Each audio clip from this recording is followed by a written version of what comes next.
Астана Наурызын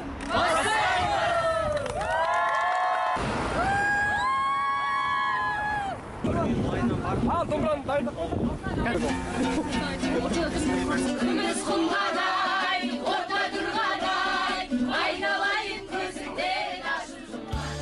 Бұл Астана Наурызы 2019. Жыл сайын дәстүрлі түрде ұйымдастырылатын байқау Нұр-Сұлтан қаласы әкімдігі, тілдерді дамыту және архив ісі басқармасы, руханият коммуналдық мемлекеттік мекемесінің бастамасымен өткізіліп отыр.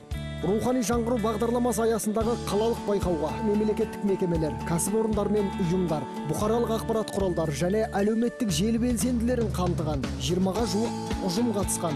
Басты мақсат ұлыстың ұлы күнін ұлықтау. Осы арқылы достық пен татулықтың, адамдық пен адалдықтың, жаңғыру мен тазарудың бастауы болған әз наурызға дүйім жұртты ұйыстыру.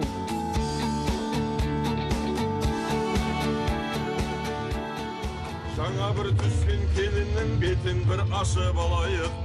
Осында халық көп отыр, кәріде жаста кеп отыр. Бәрі де осы тыңдап, ақын жігіт сұңқылдап, не айтар екен деп отыр. 14-22 наурыз күндер аралығында өткен байқауға киіз үйді ұлттық нақышта безендіру, наурыз жырын айту, түрлі ойындар мен спорттық сайыстар ұйымдастыру, ұлттық тағамдар жасау және Астана Наурызы 2019 хэштегі бойынша материал жариялау сынды талаптар қойылған. Аталған сайысты белгілі мемлекет және қоғам қайраткерлері, қаламгерлер мен ғалымдар, қоғам белсенділерінен құралған сарапшылар бағалады.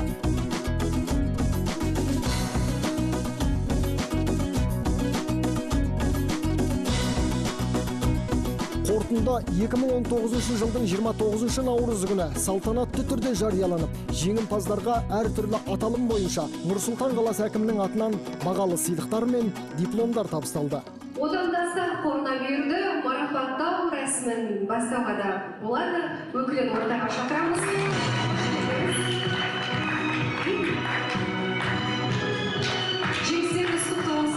Иә, мұндай игі шара осымен аяқталып қалған жоқ. Сонымен қатар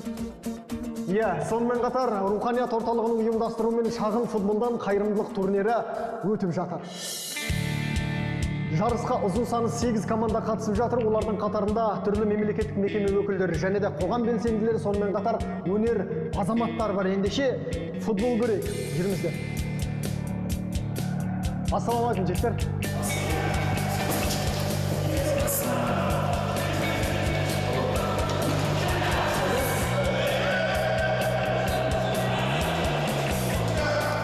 Араға бір күн салып, яғни 30 наурыз күні таңғы сағат 9-дан кешкі сағат 17:00-ге дейін жалғасқан аяқ доп бәсекесі бауырмалдық пен жанашырлықтың айқын көрінісі болғандай.